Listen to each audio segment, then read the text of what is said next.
মাত্র এক ক্লিকে super computer অচল করে দেওয়া এক অদৃশ্য সুপার মিসাইলের আত্মপ্রকাশ থেকে শুরু করে লোহিত সাগরে একটি ভারতীয় কার্গো জাহাজের উপর রহস্যময় প্রাণঘাতী হামলা।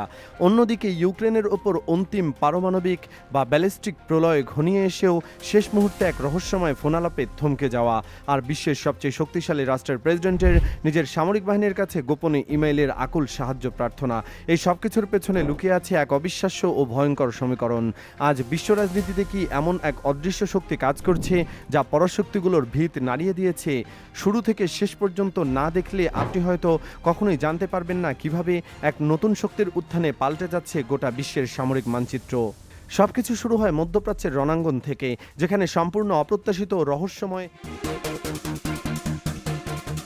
এক সুপার মিসাইলের উপস্থিতি পুরো বিশ্বের সামরিক বিশেষজ্ঞদের ঘুম হারাম করে দিয়েছে। এটি সাধারণ কোনো ক্ষেপণাস্ত্র নয়, বরং এক অবিশ্বাস্য প্রযুক্তির কৌশল। ইসলামী প্রজাতন্ত্র ইরানের হাতে আসা এই নতুন অস্ত্র আমেরিকা ও তার মিত্রদের জন্য এক চরম দুঃস্বপ্নের নাম হয়ে দাঁড়িয়েছে। সম্প্রতি পরিচালিত অপারেশন নাসর 2 এর মাধ্যমে ক্ষেপণাস্ত্রটি যখন তার প্রলয়ঙ্কারী তাণ্ডব চালায়, তখন ক্ষণিকের মধ্যে শত্রুপক্ষের সামরিক ঘাঁটিগুলো ছাইয়ে পরিণত হয়। সামরিক বিশ্লেষকরা যখন এই অপারেশনের এক্সক্লুসিভ ফুটেজ অত্যন্ত নিখুঁতভাবে বিশ্লেষণ করা শুরু করলেন, তখন বেরিয়ে এলো এক চরম চাঞ্চল্যকর সত্য। শত্রুকে চোখের পলকে ধ্বংস করতে তারা এমন এক অদ্ভুত ও জটিল প্রযুক্তির ব্যবহার করেছে যা আগে কখনো দেখা যায়নি। মাঝারি পাল্লার অত্যন্ত শক্তিশালী হজ কাশেম ক্ষেপণাস্ত্রের সলিড ফুয়েল বুস্টারের সাথে যুক্ত করা হয়েছে হাইপারসনিক ফাত্তা-1 অত্যাধুনিক ম্যানুভারেবল রি-এন্ট্রি ভেহিকল প্রযুক্তি।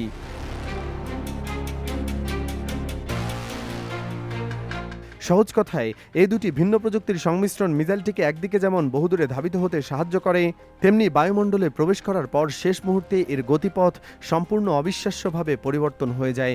ওয়াশিংটনের $বিলিয়ন সুপার কম্পিউটারগুলো যা আগে থেকেই যে কোনো ক্ষেপণাস্ত্রের গতিপথ হিসাব করে ইন্টারসেপ্ট করতে পারত, সেগুলো এই নতুন মিসাইলের গতিবিধির সামনে পুরোপুরি অচল ও পক্ষাঘাতগ্রস্ত হয়ে পড়েছে।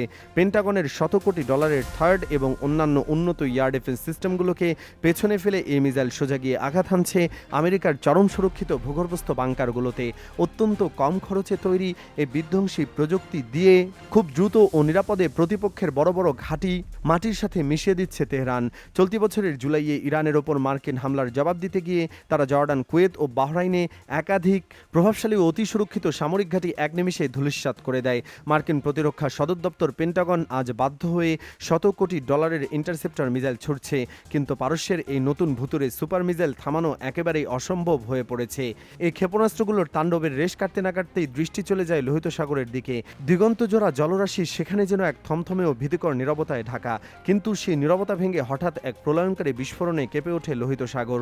কোনো প্রকার পূর্বাভাস ছাড়াই একটি প্রাণঘাতী প্রজেক্টাইল আঘাত হানে ভারতের একটি সাধারণ কার্গো জাহাজে। মেকানাইট ঘরানার এই ঐতিহ্যবাহী পালতোলা জাহাজটির নাম ছিল ফয়েজ নূরে ওলিয়াই। ইয়েমেনের জলসীমার কাছাকাছি পৌঁছানো মাত্রই একটি অজ্ঞাত বিস্ফোরকবাহী জলযান বা ড্রোন নৌকা প্রচণ্ড গতিতে আছড়ে পড়ে জাহাজটির গায়ে। বিস্ফোরণের মাত্রা এতটাই তীব্র ছিল যে মুহূর্তের মধ্যেই ভারসাম্য হারিয়ে ফেলে বিশাল জাহাজটি, সাগরের তলদেশে তলিয়ে যেতে শুরু করে। জাহাজের 14 জন নাবিকের কাছে তখন জীবন রক্ষা করাই ছিল একমাত্র চরম অন্তিম লড়াই। ঘটনা জানার সাথে সাথে ইয়েমেনি কোস্টগার্ড সাহসিকতার সাথে উদ্ধার অভিযানে নামে এবং অলৌকিকভাবে 13 জন ভারতীয় সহ 14 জন নাবিকেই সাগরের প্রকাণ্ড ঢেউয়ের মাঝখান থেকে জীবিত ও অক্ষত অবস্থায় উদ্ধার করে আনে। এই ঘটনার পর ভারত সরকার চরম কঠোর অবস্থান গ্রহণ করে। ভারতের শিপিং মন্ত্রী সর্বানন্দ সোনোয়াল এই উস্কানিমূলক হামলার তীব্র নিন্দা জানিয়ে সব ভারতীয় নাবিকের নিরাপত্তা নিশ্চিত করতে জরুরি নির্দেশ জারি করেন। কিন্তু প্রশ্ন থেকে যায়, কারা দেশে লোহিত সাগরের মতো অত্যন্ত গুরুত্বপূর্ণ আন্তর্জাতিক বাণিজ্য পথে এই হামলা চালানো হলো? মিশরীয় নৌবাহিনীর অস্বাভাবিক তৎপরতা এবং সৌদি আরবের নেতৃত্বে 43টি দেশকে নিয়ে একটি নতুন বহুজাতিক যৌথ নৌজোট গঠনের ঘোষণা রণাঙ্গনের রহস্যকে আরও ঘনীভূত করে তুলেছে। রহস্যময় জাল এখানেই শেষ নয়, এর চেয়েও বড় নাটকীয় মোড়নায় ইউরোপের রণাঙ্গনে। ইউক্রেনের ভূখণ্ডে এক বিধ্বংসী মিসাইল হামলার কাউন্টডাউন প্রায় শেষ হয়ে গিয়েছিল। ইরানের অভ্যন্তরীণ গোপন সাইলো থেকে ইউক্রেনের কিয়েভ ও অন্যান্য গুরুত্বপূর্ণ শহর লক্ষ্য করে অন্তত 4 থেকে 5টি প্রকাণ্ড ব্যালিস্টিক মিসাইল ছুটতে চেয়েছিল তেহরানের বাহিনী। ক্ষেপণাস্ত্রের লাল বোতামে আঙ্গুল উঠেই গিয়েছিল। যে কোনো মুহূর্তে পুরো ইউরোপ জুড়ে রক্তক্ষয়ী সংঘাতের দাবানল জ্বলে উঠত। ইউক্রেনের অন্তত 3টি অত্যন্ত গুরুত্বপূর্ণ সামরিক ঘাঁটি এবং ড্রোন হাব ধ্বংস করার নিখুঁত পরিকল্পনা শতভাগ সম্পন্ন ছিল, কিন্তু চরম নাটকীয়ভাবে ঠিক শেষ মুহূর্তে পিছু হটে তেহরান। রণাঙ্গনের দৃশ্যপট সম্পূর্ণ বদলে যায় ইউক্রেনের এক আকুল সংকেতে।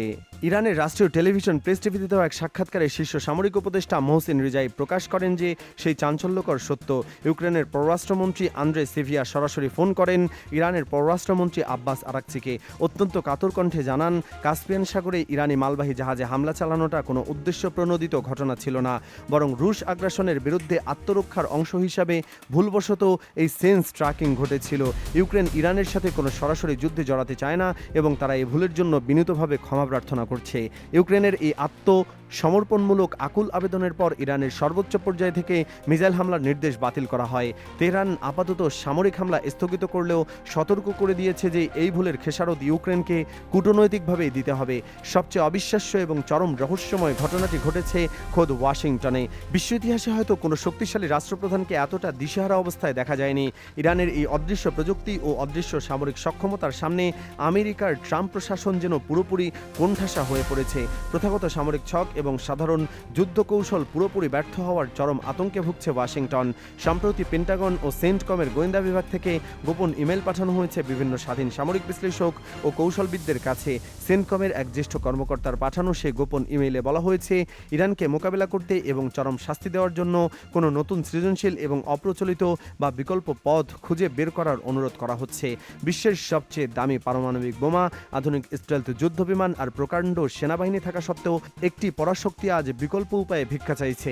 এই তথ্য ফাঁস হতেই আন্তর্জাতিক মহলে তোলপাড় সৃষ্টি হয়েছে। যদিও পেন্টাগন এটিকে একটি স্বাভাবিক প্রক্রিয়া বলে ধামাচাপা দেওয়ার চেষ্টা করছে, কিন্তু বাস্তব চিত্র ভিন্ন। মার্কিন সামরিক সূত্রগুলো নিজেরাই এখন স্বীকার করছে যে ইরানের পাহাড়ের গভীরে নির্মিত ভূগর্ভস্থ পারমাণবিক স্থাপনাগুলো ধ্বংস করা সাধারণ বাংকার ব্লাস্টার বোমার পক্ষে সম্পূর্ণ অসম্ভব। সেগুলোতে আঘাত হানতে হলে স্থলসেনা পাঠাতে হবে, যার অর্থ হাজার হাজার মার্কিন সেনার লাশের কফিন দেশে ফিরিয়ে আনা, যা করার সাহস এই মুহূর্তে ওয়াশিংটনের নেই। সুপার মিসাইলের অজানা গতিপথ, লোহিত সাগরের রহস্যময় প্রজেক্টাইল হামলা, ইউক্রেনের শেষ মুহূর্তের আকুল ক্ষমা প্রার্থনা এবং বিশ্বের সবচেয়ে বড় পরাশক্তির গোপন ইমেইলের অসহায়তার প্রকাশ, সবকিছু মিলিয়ে বিশ্ব রাজনীতি আজ এক অভূতপূর্ব রোমাঞ্চকর মোড়ে এসে দাঁড়িয়েছে।